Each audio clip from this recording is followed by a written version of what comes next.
Good morning students. आज हम पढ़ने जा रहे हैं व्याकरण का चैप्टर 2 वर्ण विचार, जिसमें हमने वीडियो के 3 पार्ट बना लिए हैं और कहाँ तक कंप्लीट किया, कौन से टॉपिक तक हमने आयोगवाह टॉपिक तक कंप्लीट कर लिया है। तो आज हम पढ़ेंगे व्यंजन। ठीक है, आज का टॉपिक हमारा व्यंजन।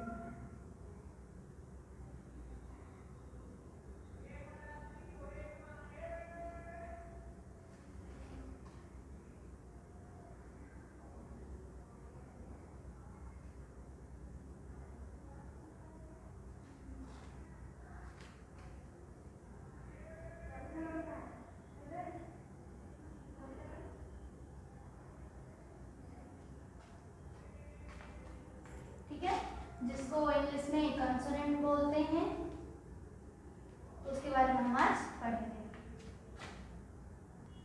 अब देखो, स्वर के बारे में हमने पढ़ लिया। वर्ण के कितने पार्ट होते हैं? वर्ण को 2 भागों में बांटा गया है, एक तो स्वर और दूसरा व्यंजन। वर्ण, स्वर और व्यंजन। ठीक है, ये है वर्ण के 2 पार्ट है, स्वर और व्यंजन।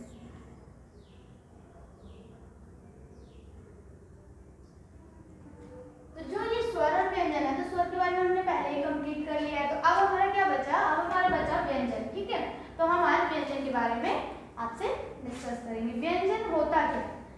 तो जो वर्ण स्वरों की सहायता से बोले जाते हैं,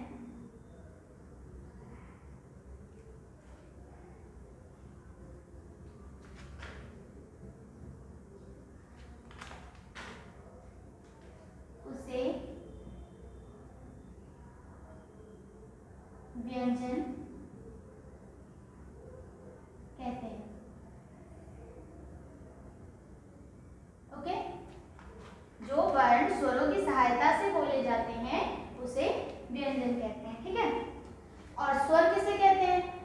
जो वर्ण स्वतंत्र रूप से बोले जाते हैं, जिन वर्णों को बोलने में किसी और वर्ण की सहायता नहीं लेनी पड़ती है, उन वर्णों को क्या कहा जाता है बच्चों? उन वर्णों को कहा जाता है स्वर। और व्यंजन कहा जाता है कि स्वरों की सहायता से बोले जाने वाले सब वर्ण या अक्षर क्या कहलाते हैं? व्यंजन कहलाते हैं। तो स्वरों की सहायता से क्या मतलब पड़ रहा है, क्या पता चल रहा है स्वरों की सहायता से? जैसे क को लिखने में, क क्या है? एक व्यंजन है। व्यंजन सबसे पहले मैं आप लोगों को बता दूं, व्यंजन कहां से कहां तक है।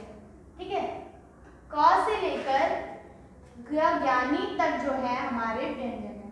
क से ज्ञानी तक क्या है? हमारे व्यंजन है। क अगर 6th क्लास में आ गए आप लोगों को तो पता होगा क से लेकर ज्ञानी क्या होता है, कहाँ पे क्या आता है, कौन सा वर्ण आता है, तो वहां तक हमारा जो है वो व्यंजन है। तो हमने लिया यहाँ पे क।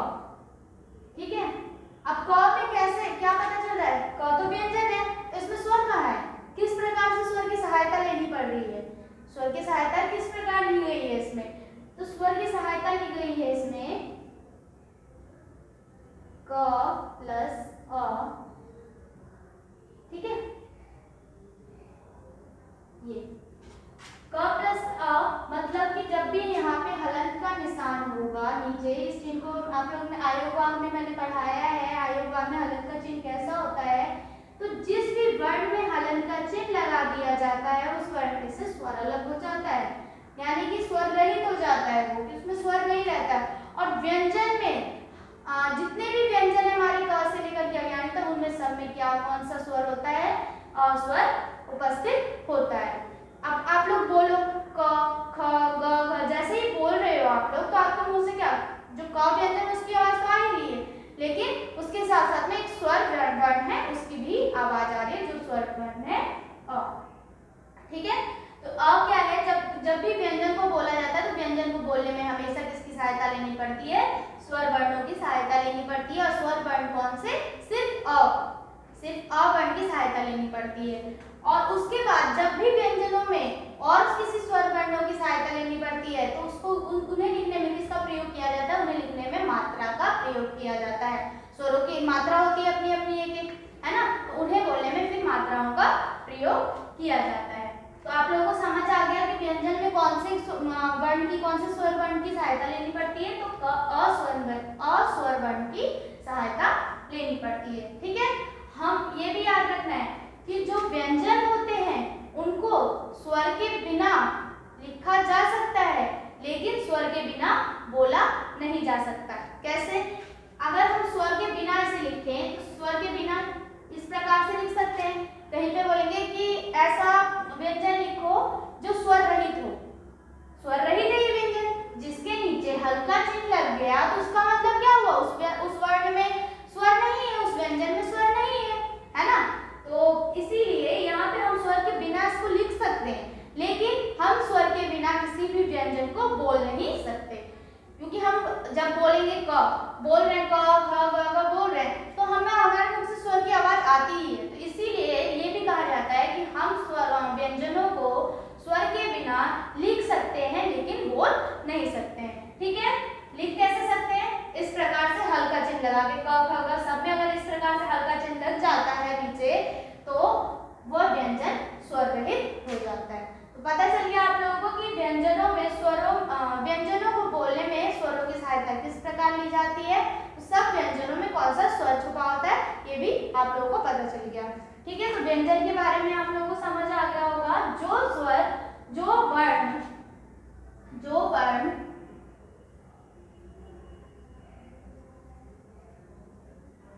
स्वरों की सहायता से बोले जाते हैं उसे व्यंजन कहते हैं। जैसे क के नीचे हल्का चिन्ह प्लस अ।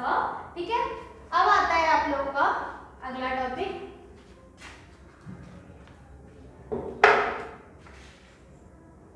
इसके उच्चारण में जब ये बोलते हैं, हम स्वर को बोलते हैं, तो इसके उच्चारण में हमारे मुख से जो हवा होती है वो थोड़ा रुक कर निकलती है। ठीक है, और हिंदी के व्यंजनों की संख्या 33 होती है। कोई आपसे ये भी पूछ सकता है, तो इसीलिए इसको भी लिखेंगे,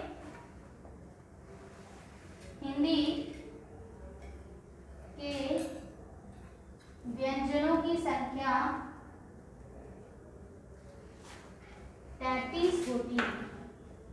ठीक है, हिंदी के व्यंजनों की संख्या 33 होती है। कितनी होती है? 33 होती है। अब आता है आप लोगों का